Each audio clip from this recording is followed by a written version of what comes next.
Chase Leak with the Blue Futon, and welcome to 2022 with the first movie in theaters, the 355. Is this worth your 355 to get in the movie theater, or is it worth the 553 to get out of the movie theater in reverse order?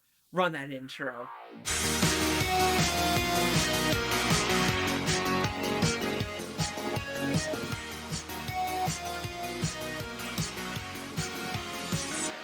The 355, what's it about? It's a pretty simple premise, actually.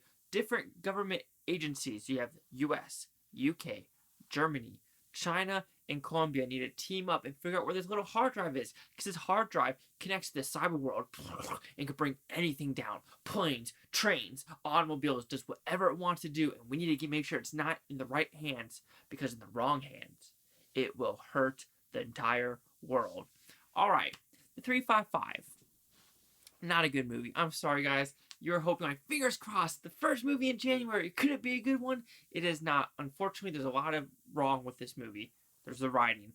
The writing is pretty atrocious, actually, when you think about it. And with the writing, it makes you wonder who funded this movie, because there's a lot of stuff with real-world events don't mix and match with this as well. Because, let's be honest, in real world, Harvard professors and other people in colleges and jobs that are being in jail and imprisonment for giving secrets to China and stuff like that. So having this whole China aspect of it, how they're willing to team up with the UK, Colombia, America, and Germany, doesn't make sense at all, because it just doesn't vibe with today's world. And even like, oh, maybe it's happening behind the scenes, it ain't happening behind the scenes. I'm sorry, not in the government world aspect of that.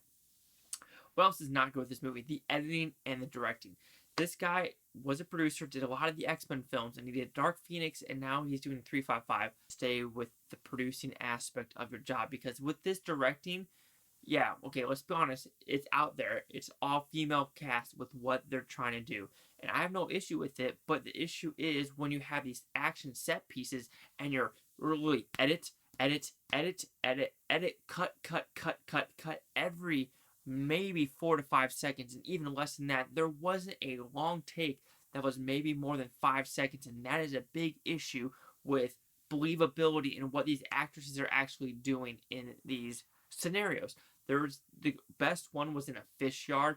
That was a strong one where you could see something what Jessica Chastain and Diane Kruger doing in those roles.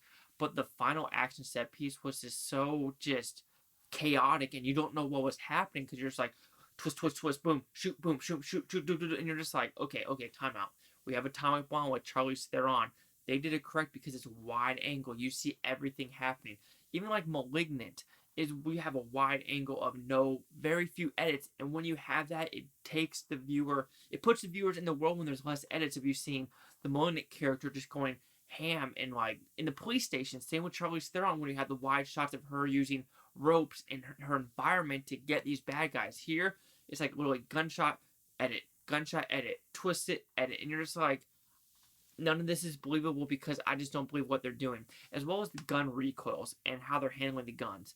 I mean, Jessica Chastain, you could tell she had good like gun posture, putting like the gun in the right spot. You're like, okay, I see what you're doing there, like in the subway scene and stuff like that. But some of them, they're just like literally just shooting like this, and you're like, that's a powerful fucking gun. That is gonna hurt someone, and it's gonna kick back. Like, even if you don't have it on your shoulder, yeah, like this, you're still gonna like, there's still some shaking to it. Like, have we not fired a real gun? And that's the frustrating part of people. It's harder to take it out of the movie when you're just not that realistic in the movie.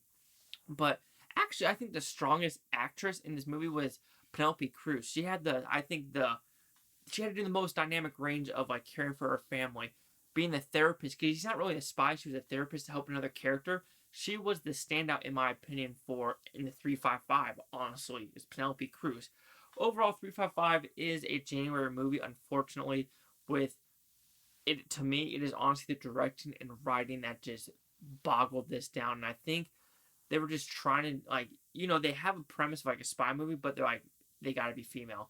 And holding that back of like, okay, and then everyone behind the scenes, all government agencies are bad. And I mean, I'm not saying that's not wrong or correct. I don't know, because I don't know what happened in the CIA or, MI6 or the German version or the Columbia version or the China version, which it felt like also in this movie where it's kind of a red flag where the China uh, agency was the one that was the cleanest. It's like, who funded this movie? And that's the biggest like pet peeve. And then like it just almost felt like anti-American on some levels of like what they're doing with who were the bad guys and who kept, you know, in trouble. And even like the German one, as well as like even the Columbia one, and even like the UK one, because it was the Columbia Penélope Cruz at the end. It's like all our government agencies are screwing us over basically, and the China was like, okay, bye. So they're like, what is happening? Anyway, 355. It's a January movie. The fish market scene is good. Other than that, it's a very forgettable just type of movie.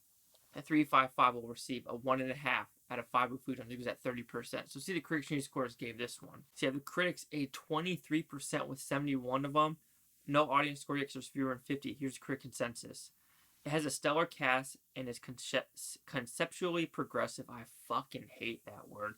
But the 355 squanders all of it on a forgettable story remarkably told. I mean, I don't understand this progressive word. I mean, we have Alien, we have Terminator 2, we have badass, strong female characters, and it doesn't have to be progressive, so I don't know why it's forcing. I don't remember what commentary, but it was a female commentator that said, why are we pushing where it has to say all-star female cast? Female, female, female. Why can't it be an all-star cast with this story, and them being female is just part of the story? Why do you have to tell people they're female? No shit. They got boobies. They got boobies. They're females. They got boobs. Boobs. Anyway, do you agree with my 30 to 23 or the unknown audience score? Chase Lack with the Blue Futon. Like, comment, subscribe.